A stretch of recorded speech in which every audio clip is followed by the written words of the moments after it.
The council chamber stretched 300 meters across, carved from a single piece of ancient asteroid rock. 47 different species filled the tiered seats, their forms ranging from the crystalline Vethics to the floating gas beings of Morthal Prime. At the center of it all, isolated in a transparent booth, sat the human delegation. Hyen Wu Park straightened his collar and watched the vote counter on the massive holographic display. His face showed nothing, though his heart hammered in his chest.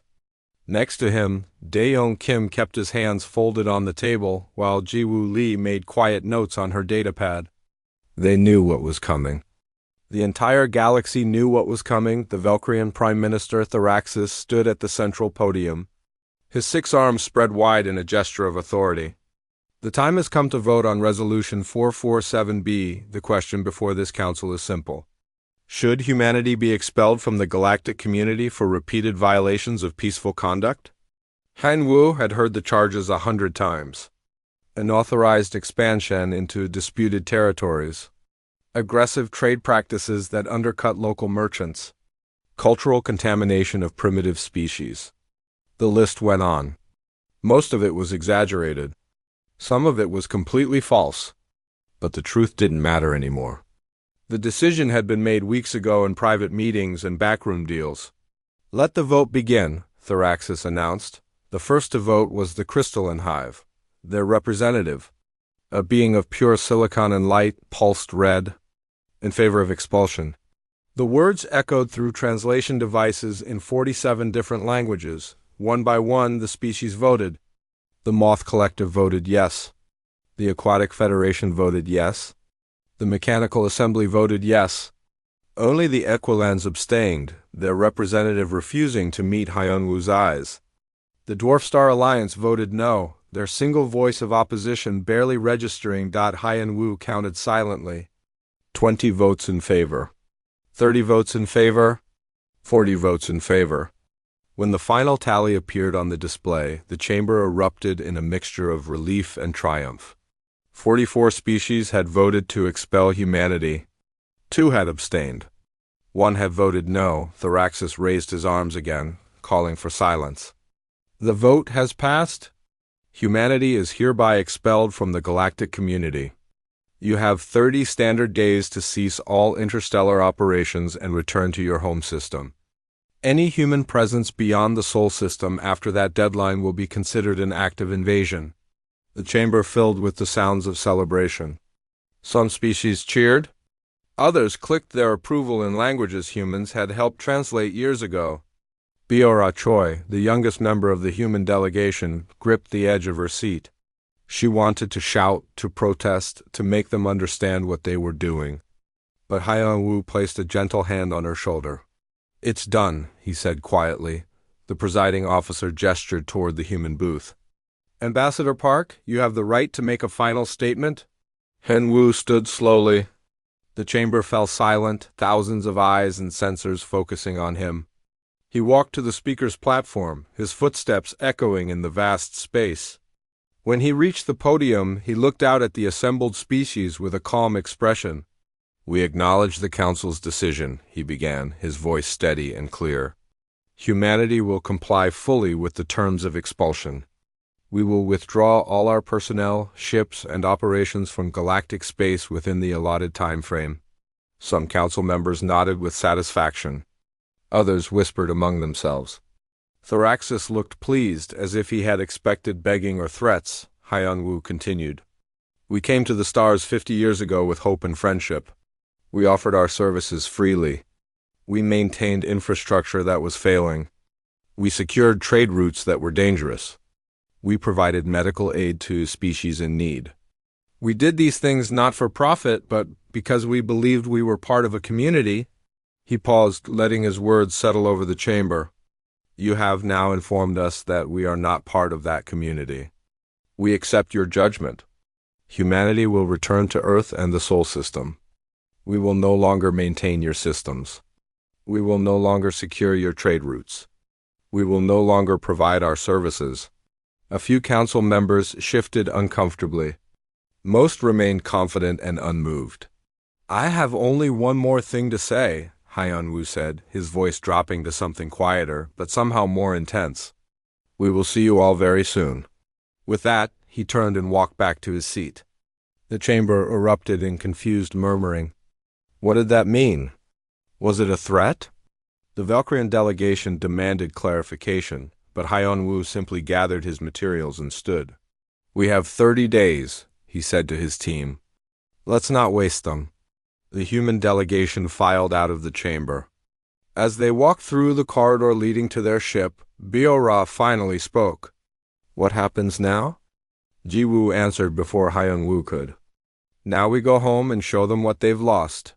Within hours, the orders went out across every human outpost in the galaxy. Ship captains like Dae-young received encrypted messages with clear instructions: withdraw, shut down, return home. No exceptions. At the largest trade station in the Andromeda sector, human merchants began packing their shops. The station master, a Vethic named Kristallos, watched in confusion. Your lease isn't up for another 6 months. The human merchant, a woman named Yeonji Kong, smiled politely. The lease is void. We've been expelled, remember? We're going home. But who will maintain the Eastern power grid? Your engineers are the only ones who understand the backup systems. I'm sure you'll figure it out, Yeonji said. Sealing another cargo container. Similar scenes played out across 1,000 stations and 100,000 facilities. Human doctors packed up medical equipment. Human engineers transferred what data they were legally required to provide and locked everything else behind encryption. Human security teams powered down their patrol routes and headed for Earth. On agricultural worlds where human-modified pollinator drones maintained the crops, the drones were recalled. On communication satellites where human technicians kept the systems running, the technicians departed. On deep space rescue stations where human volunteers waited for distress calls, the stations went dark. The galaxy watched with satisfaction as humanity retreated. They had finally put the aggressive, pushy humans in their place. Order would be restored. Peace would return. But in the Sol system, something else was happening. As ships arrived carrying millions of humans and countless tons of equipment, massive construction projects began. Energy readings spiked across Earth's orbit. Factories that had been idle for decades roared to life. Shipyards that had been building peaceful merchant vessels retooled their assembly lines. Tae Hyun-song, a construction engineer who had maintained life support systems on 12 different space stations, reported to the lunar facility where thousands of other engineers were gathering. What are we building? He asked his supervisor. The supervisor, Jin-han, grinned. Everything we should have built years ago. We played by their rules. Now we play by ours. 29 days remained until the deadline. The galaxy had no idea what was coming. The first week after the vote passed quietly. Human ships continued their orderly withdrawal from every corner of known space. Station masters and planetary governors reported the departures to the Galactic Council with satisfaction. Everything was proceeding according to plan. Dae-young, Kim commanded one of the last human trade fleets still operating in the outer territories. His convoy of 17 cargo ships had been running medical supplies and food to remote colonies for the past 8 years. Now he was bringing them all home. Captain, the Belkara colony is hailing us, his communications officer said. They're asking if we can complete our scheduled delivery before we leave. Dae-young checked the star charts. Belkara was 2 days off their direct route to Earth. Tell them no. We have orders to return immediately. They're saying they have sick children who need the medicine we're carrying. Then tell them to contact the Galactic Council for assistance. We're not their suppliers anymore? The communications officer hesitated, then sent the message. Dae-young hated it, but orders were orders. More importantly, the plan required every human to withdraw completely. No exceptions. No special favors.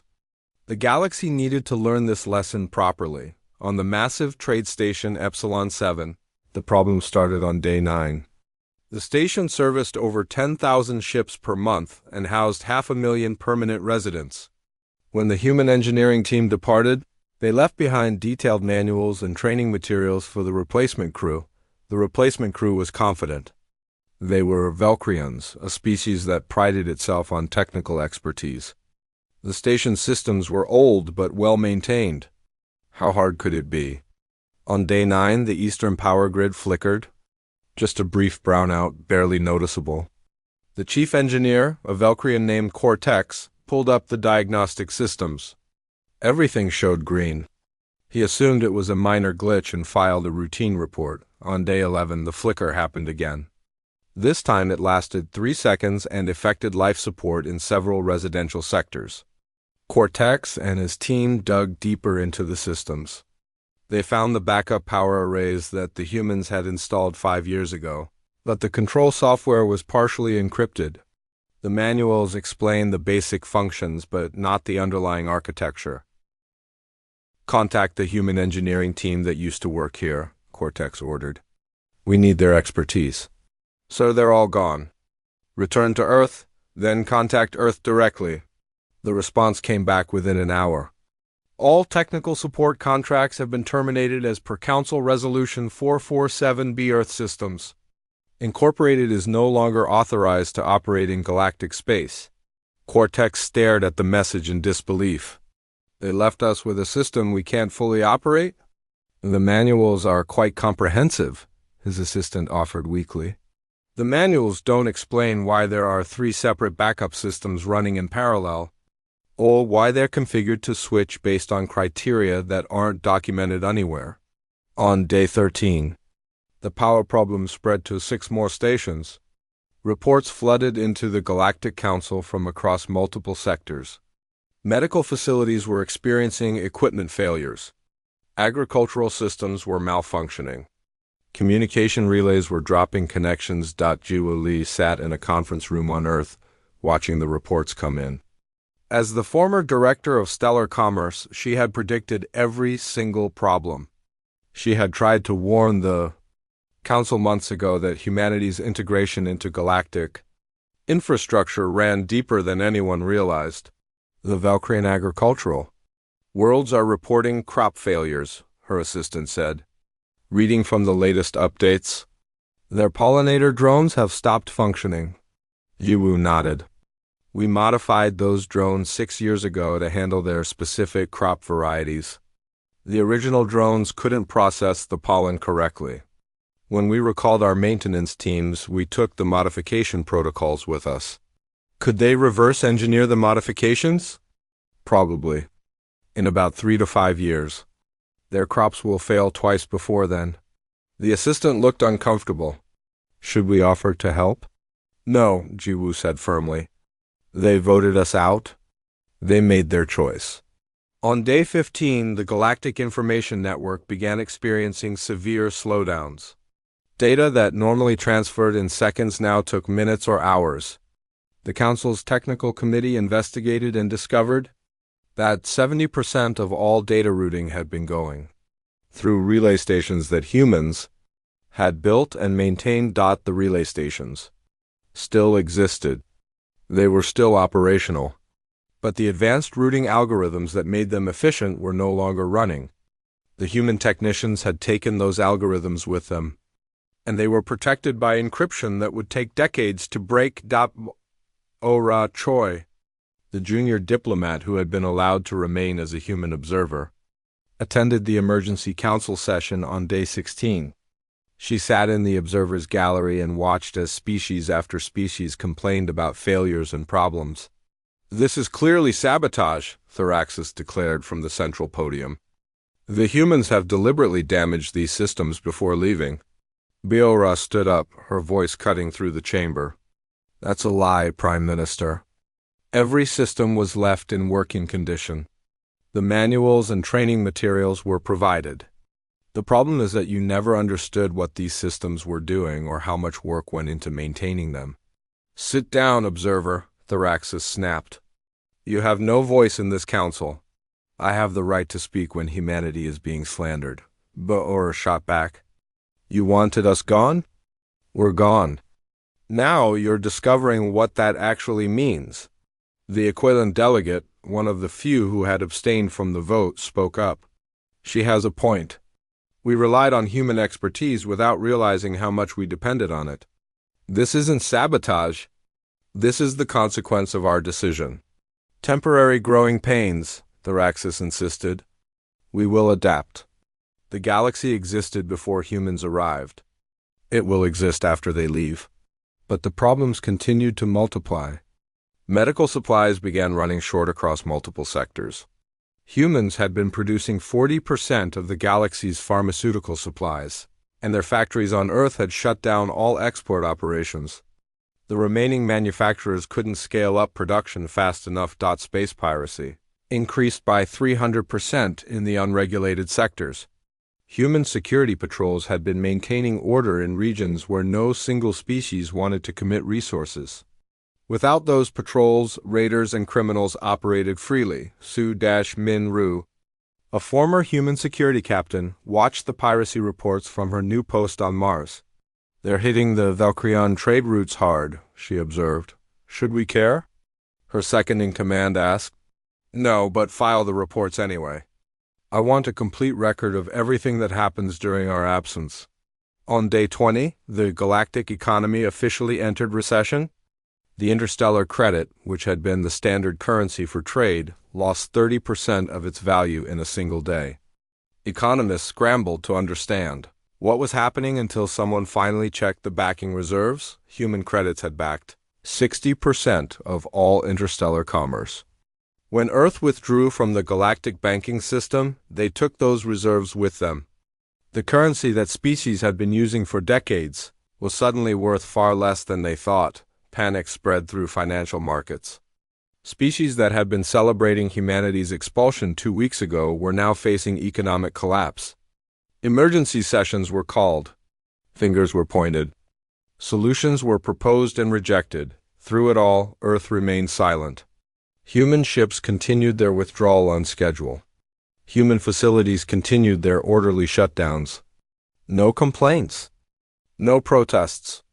Just a complete and total disengagement from galactic affairs. On day 28, Taehyun Song sent a message to his former colleague on the Valkyrian homeworld. They had worked together for 5 years maintaining life support systems. They had been friends, or so Taehyun had thought. I'm sorry about what's happening, his colleague wrote. I didn't know it would be this bad. Taehyun wrote back carefully. We tried to tell you. We tried to explain how integrated our systems had become, but nobody wanted to listen. They just wanted us gone. Is there anything we can do? Any way to fix this? Yes, Taehyun replied. You can learn to maintain your own systems. We gave you the manuals. We trained replacement crews. The knowledge is there. You just have to put in the work that we were doing for you. That will take years. Then you should start now. On day 29, every screen in the galaxy displayed the same message simultaneously. It appeared on communication devices, station displays, planetary broadcasts, and ship monitors. No one had authorized the transmission. No one could block it or shut it down. It was simply there. Hyun-Woo Park's face filled the screens. He looked calm and professional, the same expression he had worn when the vote was announced. People of the galaxy, he began. Tomorrow marks 30 days since our expulsion from the galactic community. Humanity has complied with every requirement of that expulsion. We have withdrawn our ships, our personnel, and our operations. We have left your space as requested. He paused, letting that sink in. For 50 years, humanity operated under the assumption that we were part of a community. We maintained your infrastructure, secured your borders, stabilized your economy, and advanced your technology. We did not do these things for profit. We did them for partnership. We did them because we believed in the ideals of the galactic community. Another pause? Across the galaxy, billions watched and listened. You have voted us out of that community. Therefore, we are no longer bound by its rules. The transmission ended. The screens went dark. And in the Sol system, the largest fleet humanity had ever assembled began moving toward the jump gates. Week 5 after the expulsion began with complete chaos. The orderly problems of the first month had cascaded into something far worse. Systems that had been merely malfunctioning were now failing completely. Trade routes that had been disrupted were now abandoned. Security that had been reduced was now non-existent on the agricultural world of Velcro's prime. Billions of crops were dying in the fields. The pollinator drones sat inactive in their charging stations. Their modified programming wiped when the human technicians departed. The Velcrian agricultural minister stood in a wheat field that should have been golden with grain, but was instead brown and withered. "How long until we can reprogram the drones?" he asked his chief technician. "We're still trying to understand the base code." The humans modified it at the molecular level. They redesigned how the drones process pollen signatures. Without their documentation, we're essentially starting from scratch. We have the manuals they left. The manuals explain what the system does. They don't explain how to rebuild it. It's like having a recipe for bread but not knowing what flour is. Then bring in outside experts. Hire the best programmers in the galaxy. We've tried. Everyone is dealing with their own crises. The Moth Collective is facing navigation failures. The Vethics are dealing with power grid collapses. The Aquatic Federation has medical emergencies. No one has resources to spare. On Station Epsilon 7, Cortex watched another power failure cascade through the eastern sectors. Life support was still functioning, but barely. They had lost redundancy in critical systems. If one more backup failed, people would start dying. "We need to evacuate the eastern residential sectors," his assistant said. "To where?" "Every station in this region is experiencing similar problems. There's nowhere to send them." "Then we need help." "Professional help?" Cortex had been avoiding this conversation, but he was out of options. "Contact Earth Systems Incorporated. Ask them to send a repair team." The response came back within the hour. It wasn't from a customer service representative or a low-level manager. It was from Jiwoo Lee herself, the former director of Stellar Commerce. "Earth Systems Incorporated has received your request for technical assistance," the message read.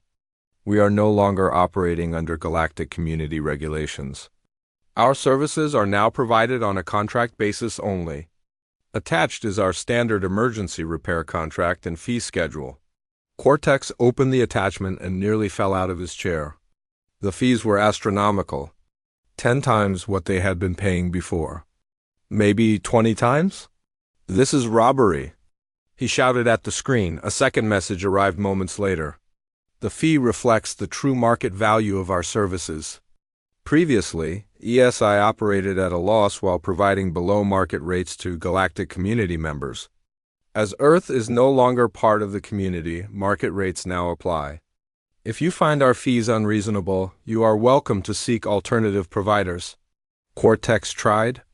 He contacted every major engineering firm in the galaxy. Most didn't respond. Those that did either quoted even higher fees or admitted they didn't have the expertise to handle the repairs. On day 35, the Moth Collective lost a colony ship. 3,000 colonists were aboard when the navigation system failed during a routine jump. The ship emerged from jump space 16 light-years off course, nowhere near any inhabited system. They sent out distress calls, but the nearest rescue station was 4 days away, traveling at maximum speed. Human rescue stations had covered that sector for 20 years. They could have reached the ship in 8 hours.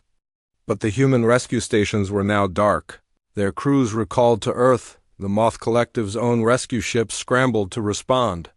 They pushed their engines beyond safe limits, racing against time. They arrived on day 38, 3 days too late. Life support had failed. All 3,000 colonists were dead. The Collective's ambassador stood before the Galactic Council in tears. "This is murder. Human callousness caused these deaths." Duara Choi rose from the observer's gallery, her voice shaking with anger. "How dare you? How dare you blame us for deaths caused by your own incompetence? Your colony ship used outdated navigation systems. We offered to upgrade them 2 years ago. You refused because you didn't want to pay for human technology. Your rescue services were understaffed and poorly equipped. We offered to train your crews. You refused because you didn't want human interference. This tragedy is not on us. It's on you. The council chamber erupted in shouting. Species defended themselves or attacked each other. The careful unity that had voted to expel humanity was fracturing under pressure. Meanwhile, the economic collapse continued. The interstellar credit had lost 60% of its value. Trade between systems had declined by 40%. Merchant vessels were being attacked by pirates at unprecedented rates. Captain Jinahan commanded a human security fleet that had been operating in the Outer Rim for years. On day 40, her ships detected a distress call from a Valkyrian merchant convoy under attack by raiders. Should we respond? Her tactical officer asked. Jin checked the regulations. Before the expulsion, her fleet would have been legally required to respond to any distress call. Now, Earth was no longer bound by those regulations. "Hail the convoy," she ordered. The Valkyrian captain's face appeared on screen. Behind him, emergency lights flashed and alarms blared. "Thank the stars. We're under attack by pirate vessels. We need immediate assistance. This is Captain Jinahan of the Earth Security Fleet. We have detected your distress call. However, Earth is no longer operating under Galactic Community Mutual Defense Agreements. We can provide security services on a contract basis. Our emergency response fee is 1 million credits, payable immediately." The Valkyrian captain's face went pale. 1 million credits? That's highway robbery. That's the market rate for private security services. If you find our fee unreasonable, I suggest contacting the Galactic Council for assistance. The Council doesn't have ships in this sector. You're the only ones close enough to help. Then I suggest you make a decision quickly. I'm reading multiple pirate vessels converging on your position. The Valkyrian captain hesitated, looking back at his crew. Another explosion rocked his ship. "Fine, we accept your terms." "Transfer confirmed," Jinnah's financial officer reported. "We're green to engage. All ships move to intercept. Weapons free." The human security ships tore into the pirate fleet with devastating efficiency. Within 15 minutes, the pirates were destroyed or fleeing. The Valkyrian convoy was saved, their cargo intact. "Thank you," the Valkyrian captain said, though he looked sick at the cost. "I suppose this is how things work now." "This is how things always worked," Jinnah corrected him. "We just weren't charging you before." On day 43, a plague outbreak struck the Moth Collective's homeworld. It was a new strain of an old disease, highly contagious, but treatable with proper medication. The problem was that the proper medication was manufactured by human pharmaceutical companies. The Collective's health minister contacted Earth Medical Solutions directly. "We need vaccine shipments immediately. We have children dying." The response came from Yanji Kung, now heading Earth's Medical Export Division. "Earth Medical Solutions has received your request. We can provide the vaccine you need. Our standard delivery contract and pricing are attached." The health minister opened the contract and wanted to scream. The vaccines would cost their entire annual health budget. "These prices are cruel," she sent back. "You're profiteering from a plague. We're charging the actual cost of production plus a reasonable profit margin," Yanji replied calmly. "Before the expulsion, we provided vaccines at 70% below cost, subsidized by Earth's government. That subsidy no longer applies to non-community members. These are market prices. People are dying." "Yes, they are. And that's tragic. But Earth is not a charity organization.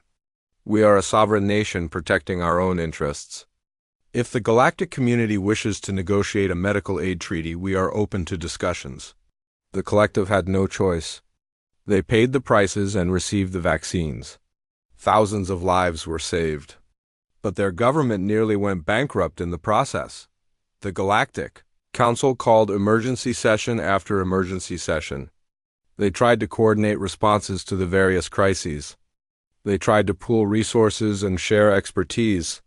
But without humanity acting as the connective tissue between species, coordination was almost impossible. Different species had different communication protocols, different engineering standards, different economic systems.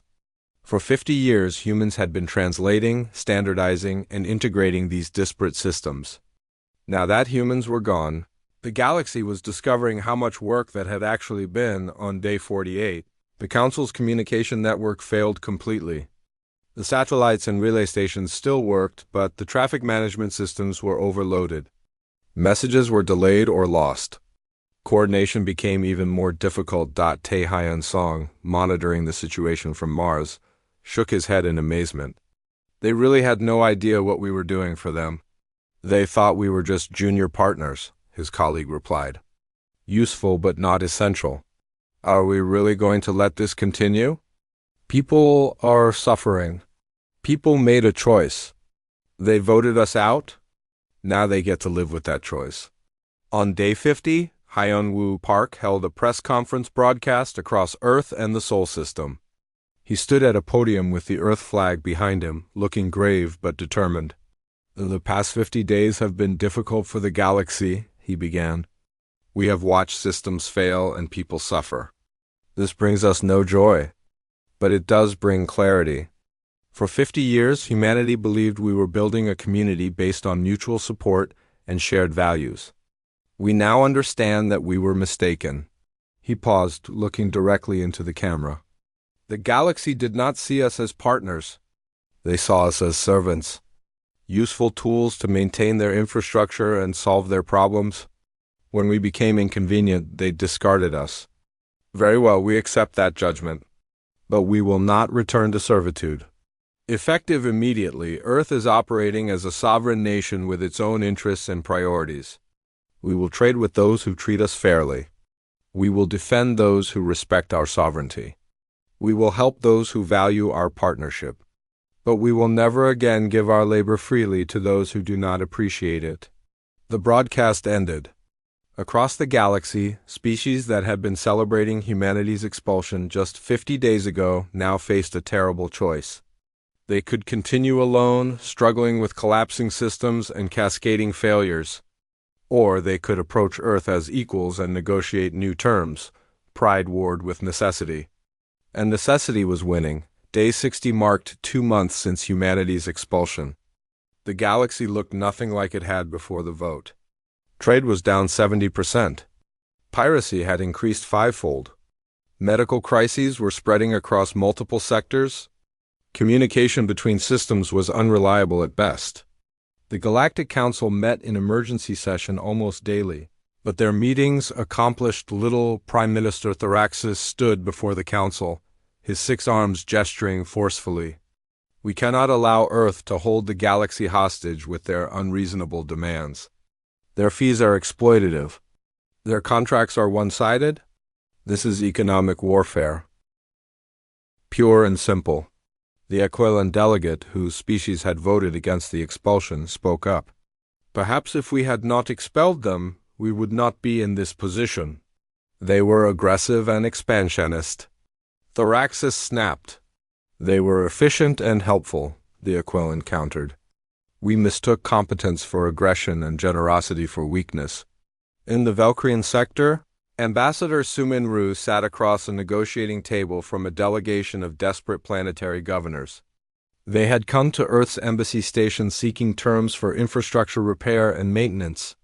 We need immediate assistance with our power grids, the lead governor said. The failures are spreading. We estimate 30% of our planetary population will be without power within 2 weeks. Sumin pulled up a contract on her datapad. Earth systems can provide a full repair and maintenance package. The contract terms are standard.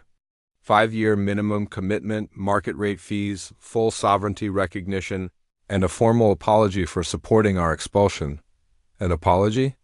The governor looked offended. We were following the council's decision. You were part of the coalition that called for our expulsion. You accused us of cultural contamination and aggressive expansion. Those accusations damaged Earth's reputation and cost us significant financial losses. We require formal acknowledgement that those accusations were false. This is humiliating. This is accountability, Sumin replied calmly. You wanted us gone. We left.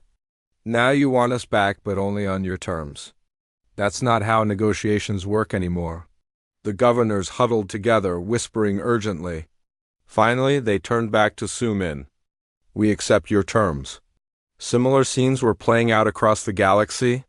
Species that had voted for expulsion were now approaching Earth with requests for help. Each one received the same response.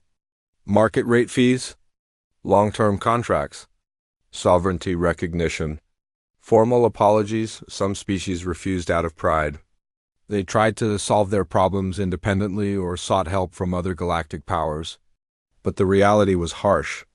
No other species had Earth's technological integration, infrastructure expertise, or manufacturing capacity. On day 65, the first major treaty was signed. The Aquilan Commonwealth, which had voted against expulsion, formalized a comprehensive partnership with Earth. The terms were fair and balanced. Both sides committed to mutual defense, trade cooperation, and technology sharing. When the treaty was announced, other species paid attention. The Aquilans weren't being exploited or dominated. They were being treated as equals. Their systems were being repaired at reasonable rates. Their security was being guaranteed by human fleets. Their economy was stabilizing. See how Earth treats its actual partners? The Aquilan delegate said in a council session. They're not unreasonable. They're not aggressive. They simply refuse to be taken advantage of anymore. On day 70, humanity made their position even clearer. Haiyan-Wu Park broadcast a formal policy statement that outlined Earth's new approach to interstellar relations. Earth recognizes 5 categories of nations in the galaxy, he announced. First, treaty partners who have signed formal agreements with Earth based on mutual respect and fair terms. Second, trade associates who engage in commercial relationships at market rates. Third, neutral parties who have no formal relationship but respect Earth's sovereignty. Fourth, former community members who participated in our expulsion and have not made amends. Fifth, hostile powers who threaten Earth's interests. He let that classification sink in before continuing. Our level of engagement with each nation will be determined by which category they fall into. Treaty partners receive priority access to our services, favorable rates, and mutual defense guarantees. Trade associates receive standard commercial terms. Neutral parties are welcome to approach us for negotiations. Former community members receive no preferential treatment and must pay premium rates for any services. Hostile powers will be actively opposed. The message was clear. Earth was no longer begging for acceptance into the galactic community. They were establishing their own framework and inviting others to join on their terms. On day 75, the first real test came. A Valkyrian battle group attempted to seize a human-built relay station in disputed space. The station had been shut down when humans withdrew, but its strategic location made it valuable. The Valkyrians thought they could simply take it. Captain Dae-Young Kim's fleet was patrolling nearby when the alert came in. Multiple Valkyrian warships approaching Station Delta 7, their arming weapons. That station is Earth property, Dae-Young said. We built it. We paid for it. We shut it down, but we never transferred ownership. Hail the Valkyrian commander! A Valkyrian admiral appeared on screen, looking arrogant. Human vessel, you are in Valkyrian claimed space. Withdraw immediately. Admiral, you are approaching Earth property with weapons armed. That constitutes an act of war. I'm giving you one warning. Stand down and withdraw, or we will defend our assets. The admiral laughed. You're outnumbered 3-1? You really want to fight over an abandoned relay station? I really want to protect Earth's property. Your choice, Admiral. Stand down or face the consequences. The Valkyrian must have thought the humans were bluffing. Their ships continued their approach, targeting systems active. Dae-Young didn't hesitate. All ships, weapons free, engage. The battle was short and brutal. Human ships had been built for efficiency and trade during their time in the galactic community. But over the past 2 months, they had been retrofitted with military-grade weapons and shields. The technology that had been used to maintain infrastructure was now optimized for combat. Within 10 minutes, 2 Valkyrian ships were disabled and the rest were retreating at maximum speed. Dae-Young could have pursued and destroyed them all, but that wasn't the point. The point was to demonstrate that Earth would defend its interests. Broadcast this engagement to all galactic channels, he ordered. Let everyone see what happens when they mistake our withdrawal for weakness. The footage spread across the galaxy within hours. Species that had been considering seizing abandoned human assets suddenly reconsidered. Others began approaching Earth with more respectful tones in their negotiations. On day 80, the Galactic Council fractured completely. The Aquilan Commonwealth formally withdrew from the Council to focus on their partnership with Earth. 3 other species followed. The remaining Council members tried to maintain unity, but trust was broken. Species began negotiating individually with Earth rather than through the Council. Some got better deals than others, depending on how they had acted during the expulsion vote and the aftermath. The Crystalline Hive, which had voted early for expulsion, approached Earth with genuine humility. "We made a mistake," their ambassador admitted to Sumin. "We believe the accusations against your people. We didn't verify the claims. We're sorry." Sumin appreciated the honesty. Apology accepted. Let's talk about a trade agreement. The Mechanical Assembly, which had also voted for expulsion, took a different approach.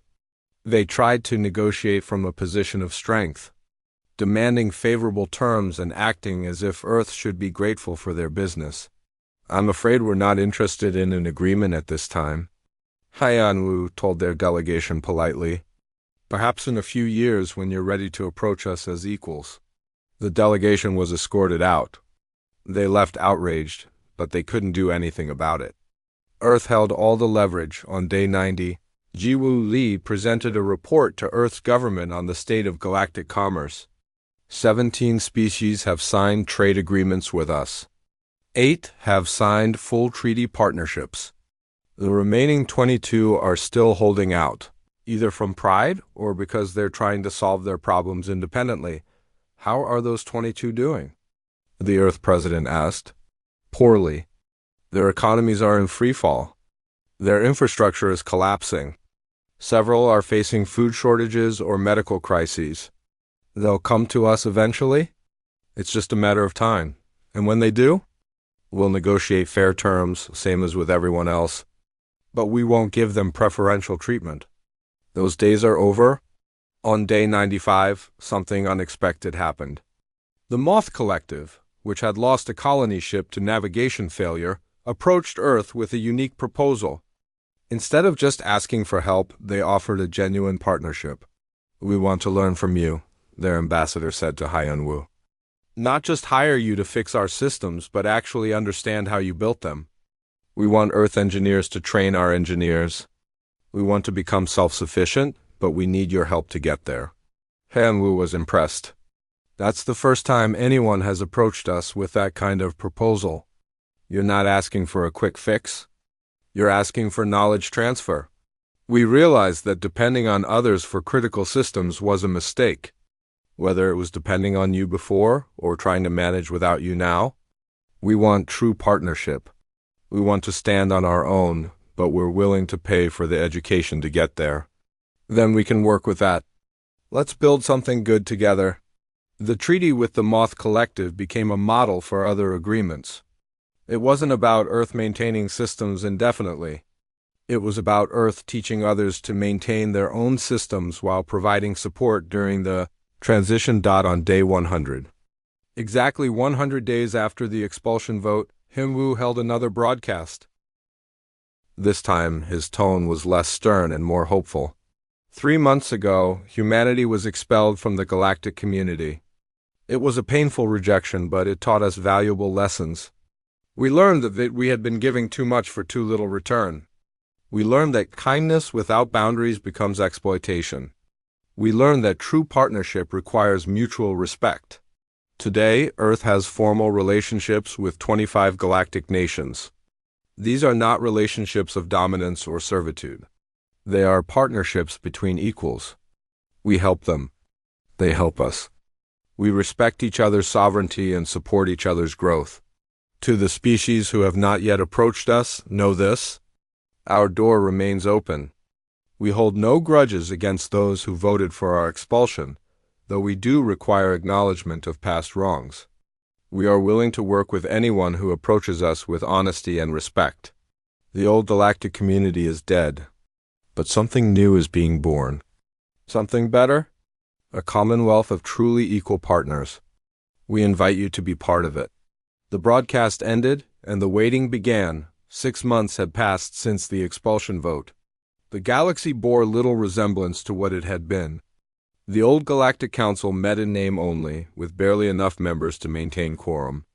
Meanwhile, Earth's network of treaty partners and trade associates had grown to encompass 40 of the original 47 species.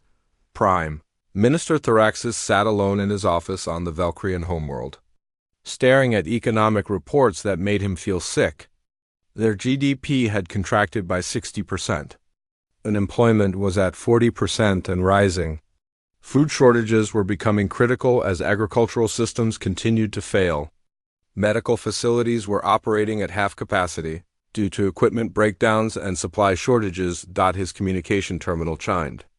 It was the Valkyrian Council of Governors, the group that actually held political power. Thraxus was just their appointed representative to the galaxy, and they were not happy with him. The situation is untenable, the lead governor said without preamble. We need Earth's help. You need to negotiate a treaty. I will not grovel to the humans, Thraxus said stubbornly. They're exploiting this crisis. They're the ones who caused it. They left when we told them to leave. We caused this crisis ourselves. Your pride is killing our people. You have 1 week to negotiate acceptable terms with Earth, or we'll find someone who will. The transmission ended. Thraxus knew he was beaten, but he couldn't bring himself to admit it. He had built his entire political career on opposing human expansion. He had led the coalition that expelled them. Approaching Earth now would destroy everything he had worked for, but he also knew that if he didn't act, someone else would. And he would lose everything anyway. On day 180, a secret Valkyrian delegation arrived at Earth's orbital embassy station. They had come without Thraxus's knowledge, sent directly by the Council of Governors. Han Wu Park met them personally, along with Yan Jikang, who had been appointed as Earth's new Minister of Interstellar Affairs. We need help, the delegation's leader said simply. Our people are suffering. We're prepared to meet your terms. Yanji pulled up the standard treaty framework. Full diplomatic relations. Trade agreements at market rates. Technology sharing. Mutual defense provisions. And a formal acknowledgement that the accusations made against humanity during the expulsion proceedings were false and harmful. What about reparations? One of the delegates asked nervously. We're not seeking reparations, Hyanwu said. We want acknowledgement, not revenge. We want to move forward, not dwell on the past. The delegates looked relieved. They had expected Earth to be vindictive, to punish those who had voted for expulsion. Instead, they were being offered fair terms. There is one more requirement, Yanji added. Prime Minister Thraxus led the campaign for our expulsion. He spread false accusations and damaged our reputation. We cannot work with him in any official capacity. If Velcros wants a treaty with Earth, Thraxus cannot be part of your government. The delegates looked at each other. That may actually make things easier. He's already facing political pressure to resign. This will give the Council of Governors the justification they need. The treaty was signed 3 days later. Thraxus resigned in disgrace the same day. Within a week, Earth engineers were on Valkyrian worlds repairing infrastructure. Within 2 weeks, trade shipments were arriving. Within a month, the Valkyrian economy began stabilizing, but 7 species still held out. They were the hardliners, the ones who most strongly opposed humanity. Led by the Mechanical Assembly, they insisted that they could rebuild without Earth's help. They formed their own coalition, calling it the Independent Alliance.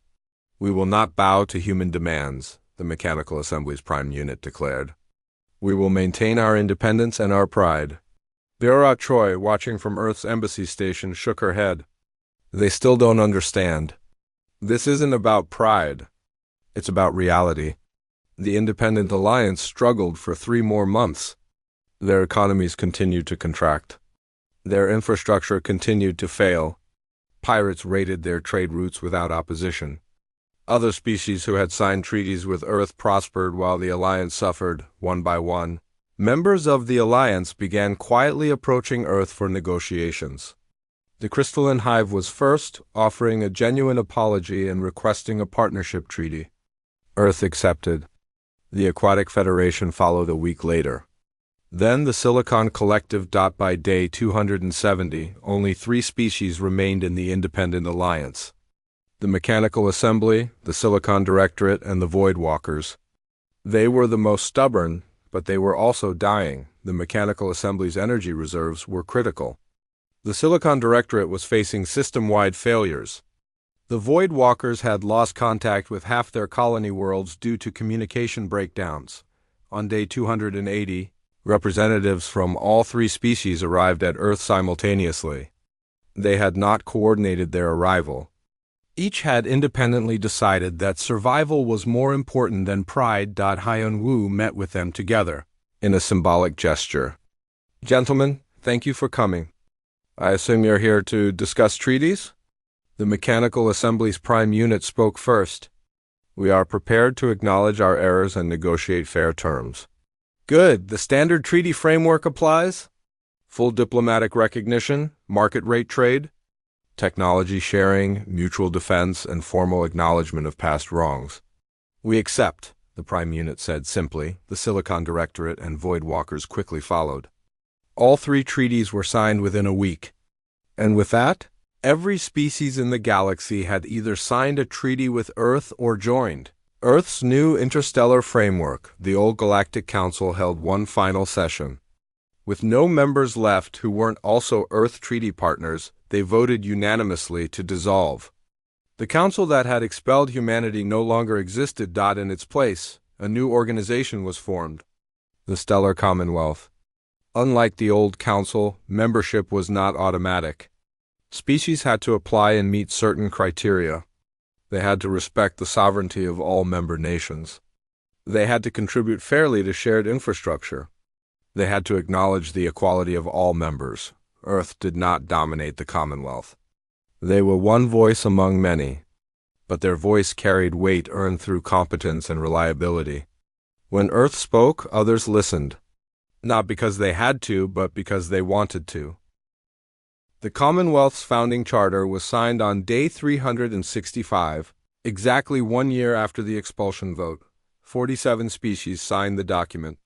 Among the signatories were Hyun-Woo Park for Earth, the Aquelan Chancellor, the new Valkyrian ambassador, and representatives from every species that had once voted to expel humanity. The ceremony was held on a neutral station in deep space. As Hyun-Woo signed Earth's name to the charter, he thought about the journey that had brought them here, the rejection, the withdrawal, the struggle, the rebuilding. "Ambassador Park," a reporter called out, "do you feel vindicated?" Earth went from expelled to essential in just 1 year. Hyun-Woo considered the question carefully. Vindication implies we were trying to prove something. We weren't. We were just trying to survive and protect our interests. What happened over this past year wasn't about Earth versus the galaxy. It was about learning what true partnership means. Do you think the galaxy has learned that lesson? I think we all have. The old system was built on assumptions that didn't hold up under pressure. The new system is built on something stronger: mutual respect, fair exchange, genuine partnership.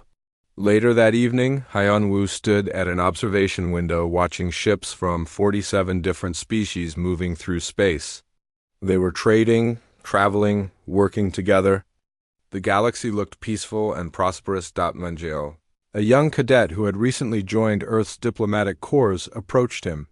"Ambassador, can I ask you something?" "Of course." "Will we ever really trust them again? After what they did to us?" Hyun-Woo thought about the question for a long moment. "Trust isn't binary, Minji. It's not something you have or don't have. It's something you build slowly through consistent actions. Do I trust these species completely? No. Do I believe we can work together productively? Yes. But what if they turn on us again? Then we'll be ready. The past year taught us to value ourselves properly. We'll never again mistake generosity for obligation. We'll never again give more than we receive. And we'll never again assume that being helpful makes us indispensable.